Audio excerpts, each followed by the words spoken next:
पुढे सम्राट बळीराजा, तथागत गौतम बुद्ध, सम्राट अशोक, जगद्गुरु तुकोबराय, राजमाता जिजाऊ, छत्रपती शिवाजी महाराज, छत्रपती संभाजी महाराज, क्रांतिज्योती सावित्रीबाई फुले, राजश्री शाहू महाराज, माता रमाई, डॉक्टर बाबासाहेब आंबेडकर या महामानवांना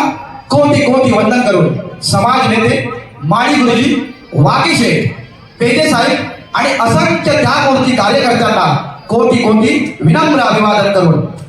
उपस्थित भडीपहाट कुणबी समाजोन्नती संघ मुंबई संलग्न कुणबी व मुंबई भडीपहाट या कार्यक्रमाला उपस्थित मान्यवर, त्याचप्रमाणे समाज बांधव बंधू आणि भगिनी यांचं कुणबी व मुंबईच्या वतीने मी सहर्ष स्वागत करतो.